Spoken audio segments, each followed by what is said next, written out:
All right, guys, what's up? You're live with Bobby and Graham. We're excited to kick this off, and this is the first time we're doing it, so we appreciate y'all dealing with any issues that may be going on. Just relay them in the chat. We got the chat feeding in here, but we're excited to kick this off. As Graham shared through his page, this is going to be a short form, community driven live video stream that we're going to be doing. We're going to bring in topics each week that we'll discuss. It's exciting for me because as a more sales and marketing guy, I can bring some of the layman's questions and thoughts, and we can hear from the great mind of our founder, Graham Krizek. So this is exciting for me, and I hope it is for you guys. But Graham, what's up, man? Hey, good to kick this off. I'm excited to do it and try it out. I'm excited to evolve and yeah, I think we're going to talk about a lot of fun stuff. Yeah. Well, good deal. So let's start off with the mining summit. I know you were there at Bitcoin Park this last week, but I would love to hear how that went and just what it was like from your perspective. Yeah, definitely. So yes, last week, I think it's Thursday and Friday of last week was the Nashville Energy and Mining Summit, which was just a fantastic event. Shout out to Bitcoin Park; those guys put on just great events all the time. So if you ever have an opportunity to attend an event at Bitcoin Park, highly recommend it. The mining event was just fantastic. Like it was for me personally. I don't hang out with as much of the mining crowd as maybe some others, so it was great to get some exposure there. And it was just a good time. I think that there's a lot of people that they were just there. There's senators, there's like policymakers, there was just the pure play miners, there was pool operators, there's just a big mix of a lot of different folks. And overall, I learned a lot. I came away with some new perspectives and new understandings of things. And it was super awesome to also see from they had like a hot tub. It was 5 degrees in Nashville also for the event. And they had a hot tub out there in the middle of the yard that was powered by Bitcoin miners. There were miners there on site powering it. It was like 110 or 100, maybe it's like 105 in the hot tub when it was 5 degrees outside, which was also super awesome to see. Those kinds of the whole kind of using miners for these kinds of more random quote use cases. So that was really cool to see too. Awesome. Yeah, I love how Bitcoin Park is putting on these smaller, more deliberate events, bringing in industry experts and those like-minded folks. That's pretty cool. Well, moving on from just the mining summit here a little bit, one thing that really caught my attention was Ego Death. I know they just raised a $100 million fund. And if I remember correctly, their first fund was focused more on startups and very early stage founders. We're obviously moving along farther in Bitcoin's maturity as far as organizations go. Just from my perspective here, we've seen a lot of funding with very little in the Series A and B stage. I believe the only companies, and correct me if I'm wrong, that have really hit like A and B stage is Unchained, Zebedee, River, and Swan, maybe, and I believe Blockstream. Strike as well. Strike. But like there's from like the Bitcoin VC funding kind of landscape, there's a lot of opportunities in like pre-seed and to seed rounds. And yeah, there's definitely a little bit of a gap at the higher levels, especially when you look at like Series Bs and whatnot. So I think it's great overall. I think that for someone like Ego Death to go out and they're trying for $100 million on their new fund, and I think that that's a great sentiment, great signal that there is a lot of people that are wanting exposure to Bitcoin and these Bitcoin companies as well.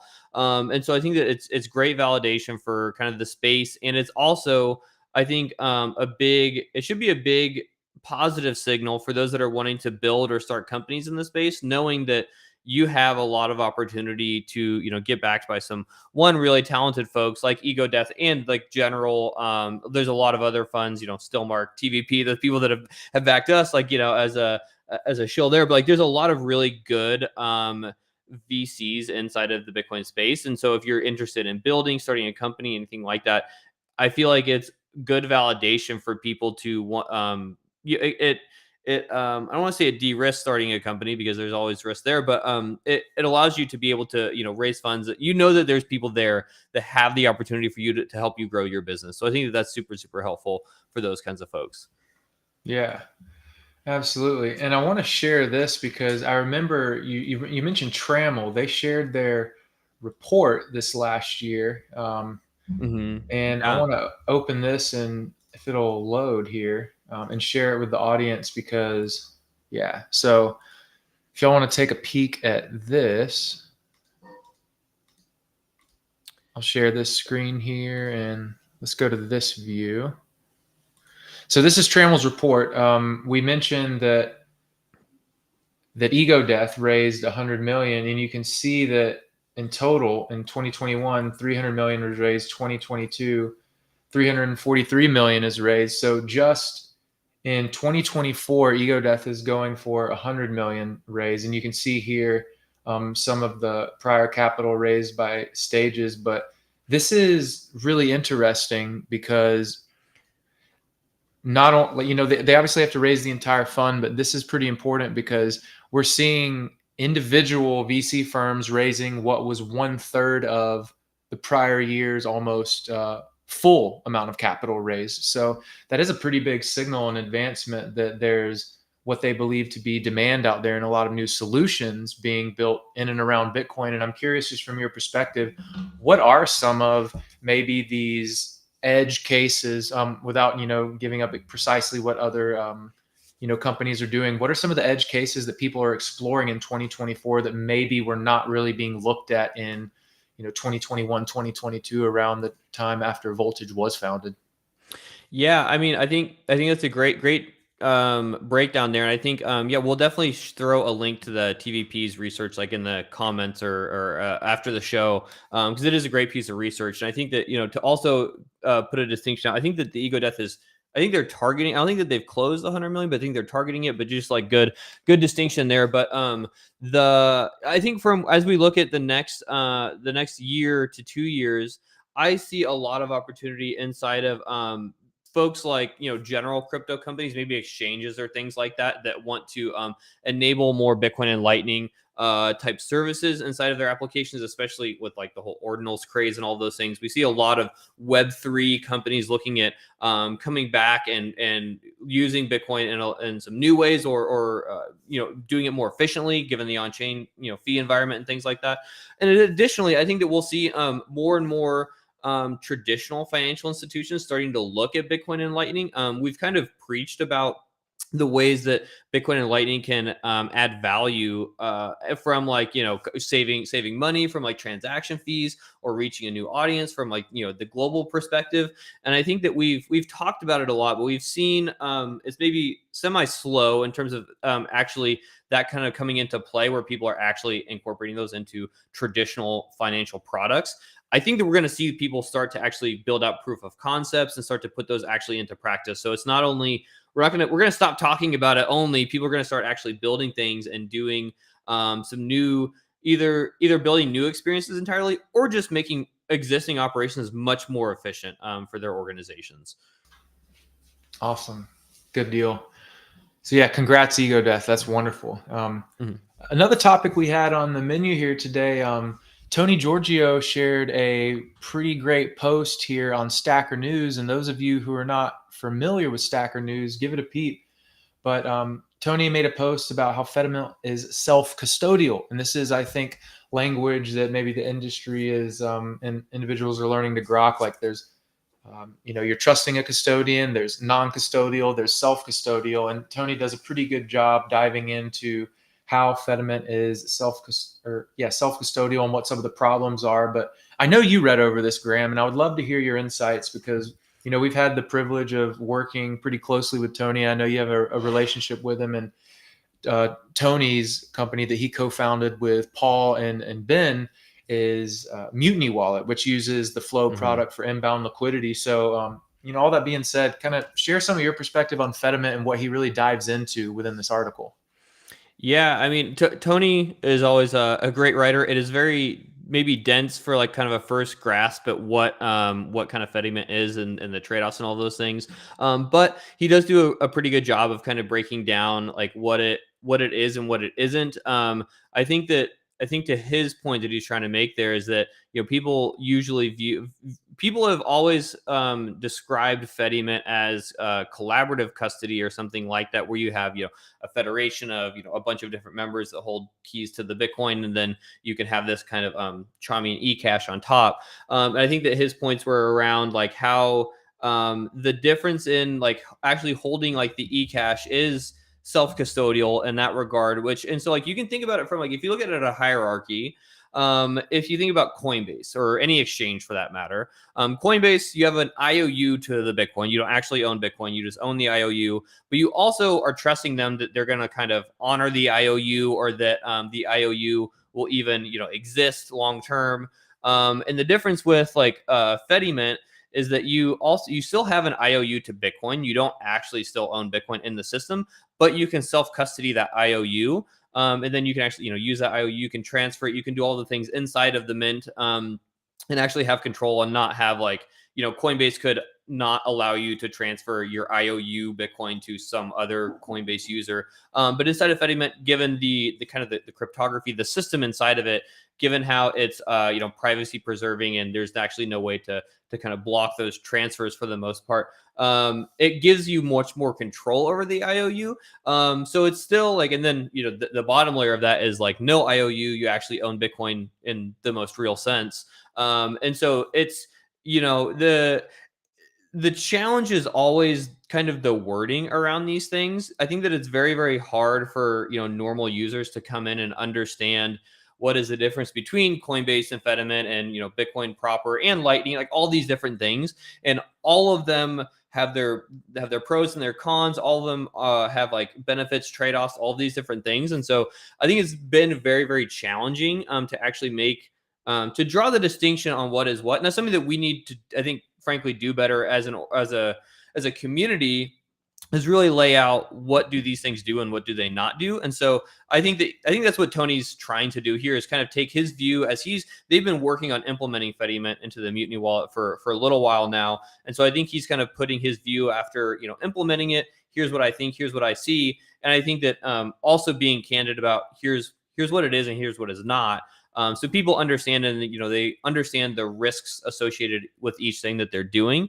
So I think overall it was a great post. I'd recommend people to read it. It might be a little dense depending on the way that you kind of grasp these things, but I think overall it's really exciting to see people kind of pushing the envelope in terms of what can be done on Bitcoin. That all being said, I think that the important distinction is that all of this, like a lot of the things that we kind of argue or talk about is very hypothetical, I would say, in terms of like, Fediment isn't, in everyone's ideal world, Fediment, there's like thousands of Fedimints around the world, maybe tens of thousands, and you can just choose who you trust, which one you go in and out of, and all these different things. In reality, we don't know how it's going to actually be deployed. If there's kind of, three or four Fedimints across the world and they're run by, large organizations, maybe it doesn't kind of capture the same value that we originally planned for. So I think that that's also something we need to really be cognizant of in the Bitcoin spaces. A lot of the things that we talk about and dream about are all very they're all very proof of concept until we actually start getting these in the hands of users, figuring out what do people want and don't want, and all these different things. And I think ultimately that will drive how do these things get adopted, and then what does that actually look like from a trust perspective, and all these different things. Like I said, if you have 1,000 different Fedimints around the world and you can kind of pop in and out of each one, use Lightning as the interchange between each Fediment, and you use Lightning as a gateway, like that becomes much more powerful from the end user's perspective. If we just have a couple of them, then maybe it's a little bit less so. Overall, really great post, really interesting to dive into. And I think that overall, great thing to be working on and studying. And then we're going to figure out, how do we put this into the hands of users? And then from there, I think we're going to learn a lot as a community. Where does this add value and where does it not? Yeah. And for those who don't know, and this is what's great about being the layman's guy on the call, you can correct me in the comments and Graham can bring me right back on track. But when it comes to Fediments, it's based off David Chaum's tech from like the 70s or 80s, right? Like Chaumian eCash mints. And you brought up a a key point how it allows for people not to necessarily trade IOUs because you deposit your Bitcoin. And his original intention when he created this technology, if I remember, is to allow banks to have permissionless money. But for whatever reason, I don't remember, it wasn't actually integrated into banks. Like, do you know exactly why it wasn't used whenever he initially tried to get this adopted, 30, 40 years ago or whatever it was? Yeah, I mean that's a great question. And I honestly am probably a little light on the origin, the history of eCash. You're right in the original kind of the creator and all those things. The reason why like it didn't kind of get the adoption early on, I don't totally know. I'd have to research that more. But overall, I think that that's maybe one of the issues of it being adopted from a more traditional financial sense is that they're given the nature of this eCash in general, the way that it's written, even federated or not. There's things like Cashew, which are eCash, but it's completely held by just one person. There's no federation at all. Though the problem with those is there's a lot of privacy for the end user, which is fantastic, but there's not a lot of like auditability from an organizational standpoint. So people that have strict requirements for AML type things, it really makes it challenging to kind of do some of those things, which is so you could be on both sides. That's very good for the privacy of the users that you aren't able to do that. But people that have obligations to the government to perform these types of checks and balances and have FDIC insurance and all these things become much more challenging when you aren't able to see this user has this balance. So I think that that's part of the problem in some of the more maybe traditional financial adoption of things like eCash is that those things are at odds on your obligation to comply with laws and the eCash itself. And so that's another really interesting area. I'm interested to see how it plays out in kind of the distinction between the two and how those kind of combat each other. This is so fascinating. And this is one of the craziest things I think for businesses and institutions to adopt Bitcoin is people love using third parties because there's one throat to choke. I know who I can go to and point fingers at, but with the internet, it's hard to really point fingers. It's like a lot of it's open source. Same thing with Bitcoin. It's open source. It's hard to point fingers. So do you use a custodial solution? Do you use non-custodial, self-custodial, whatever it may be? And this also gives more freedom to the end user, and it kind of reduces the throat to choke and the amount of red tape and bureaucracy that can be there. But yeah, I I don't know, think well, wildly fascinating. and I think the really great part is it's becoming more and more possible for things to exist on like a spectrum of if you're someone in the U.S. that has has the ability of like using Coinbase or something like that. I'm not necessarily advocating for that, but that's a great starting point. Move off into cold storage, whatever. But there's people in like Africa, a lot of other areas around the world that don't have as quick and easy of access into these things, and so maybe it's more community driven where they live, and so all in all, we have this big spectrum that is being developed that I think is going to be very beneficial, that you can choose kind of where on this spectrum that you fit in, and given your where you live, who like all these different things. And so I think that's going to be an overall very big positive for users of Bitcoin, to be able to have this spectrum and fit in where you want to fit in. Yeah. Absolutely. And guys, fire anything in the comments. It feeds in here to us and we'll address it if you have any questions or stuff you want to cover or share. But one other thing we had in our docket, and would it be a Bitcoin show in 2024 if we didn't talk about ordinals and NFTs and all the things people want to put on chain? But here's my question where I'm really curious. I know NFTs have been super popular in the past, and it was kind of funny because they were saved on a server on Ethereum, and you could hack the server, and it's like, boop, your art's gone. Like, is it really valuable, right? And now people are putting these on chain. Casey Rodomore, if that's how you say his last name, pardon if I didn't. He went very cypherpunk about it and got it utilized within Bitcoin without having to like completely change Bitcoin's code, like cypherpunk's write code, as we say. So ordinals are here, and I'm very curious. At the end of the day, these people want their art on a blockchain that's going to live forever. Are there alternative ways to make the art live forever for either the collectors or the speculators, while also saving block space for what certain free market actors call more valuable or more purposeful transactions? I'm here to be devil's advocate, and I just kind of want to pick your brain. What alternative solutions or technologies are there than just blatant on-chain Bitcoin? Well, yeah, and I think that that's probably the biggest gripe or pushback to like ordinals and all of those things is the fact that you're storing data on the blockchain, and so you're bloating it. You're all the things that go along with it. And like I think the reason I was thinking about this for this week is we had the Trump ordinals. Like there's a release of ordinals that were like Trump based or something. I guess he had no affiliation with it, but we're just seeing kind of these crazy things happen that I would say that is obviously very contentious inside of the ecosystem.